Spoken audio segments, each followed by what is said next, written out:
On today's installment of Big Al's Garage, California bans the sale of new gasoline cars as of 2035. And what does that mean for us classic car owners?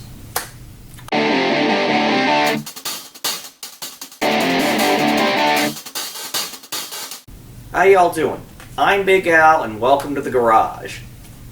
We've got some news today coming out of the state of California and we need to talk about it. The California Air Resources Board has voted to outlaw the sale of new gasoline-powered cars, or I should say internal combustion-powered cars, effective in the year 2035. That's 12 years and change away. And what does that mean for us car enthusiasts? From what I've read, according to the LA Times, classic cars appear to be safe, at least for now. The law only bans the sale of new gasoline cars, and according to the LA Times article, it explicitly states used cars can still be sold legally. Now, whether that just means cars within the state of California or cars purchased from other states, that I don't know. But the good news appears to be that they're not coming for your big block Chevelle. At least not yet, anyway. That could very well happen. And this law does affect more than just California. It affects all of us because other states are, of course, planning similar legislation, and if enough states do it, then that means the end of the road for internal combustion powered cars. I, for one, am not anti-EV.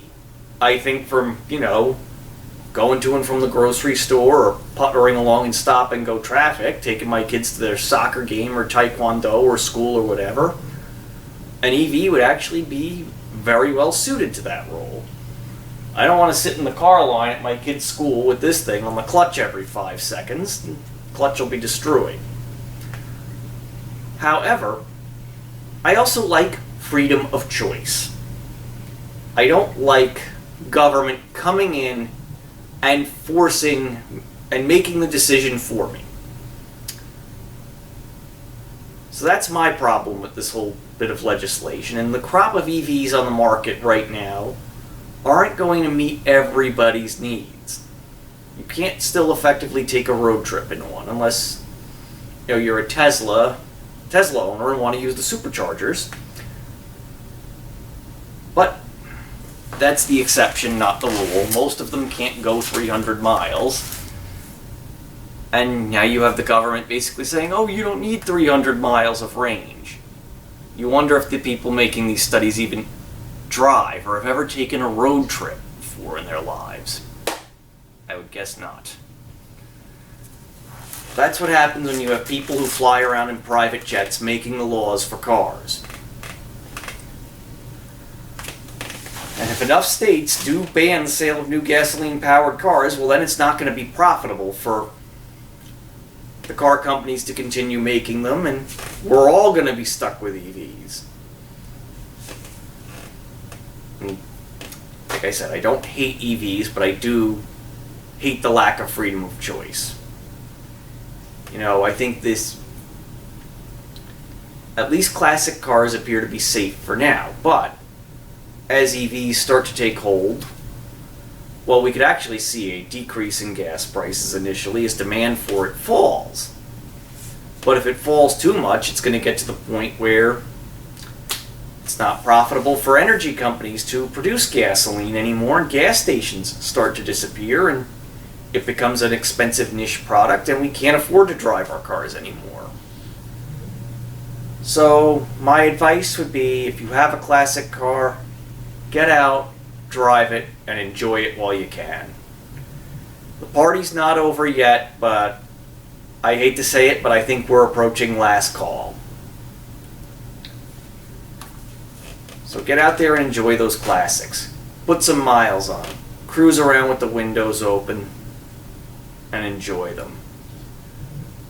And who knows, by 2035, that's 12 years and change from now, a lot can happen in the car market.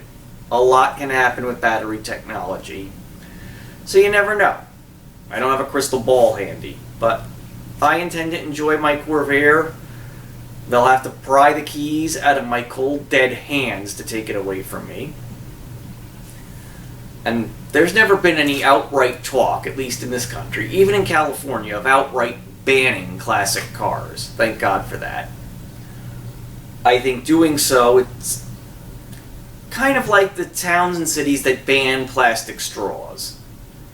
It makes them feel good, even though it's such a minuscule part of the plastic pollution problem that it doesn't really do anything. There are so few classic cars on the road these days that the impact they have on the environment is negligible. And even the ones that are on the road, they're not driven daily, for the most part. They're driven to and from car shows, or in parades, or on a sunny day, or a Sunday. They're not everyday cars. So, the amount of environmental damage they do is extremely minimal. In fact, I saw an article in a British publication about how classic cars might actually be better for the environment than EVs. Of course, that is based on what I just said, the fact that classic cars aren't used daily. If they were used daily, that might be a little bit different. But anyway, so that's about it. California has banned the sale of new gasoline-powered cars starting in 2035. So get out there and enjoy them while you can.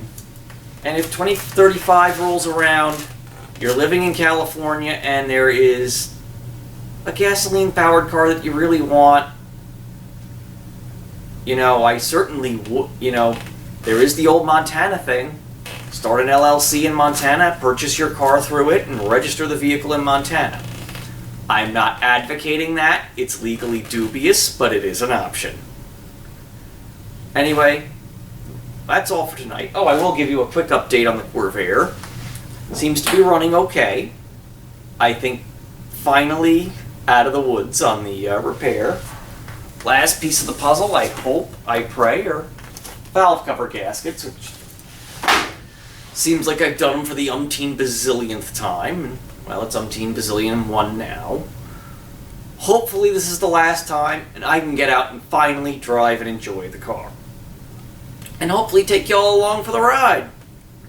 So that's it for today. Hope you'll like, share, and subscribe. And I'll catch you on the next installment.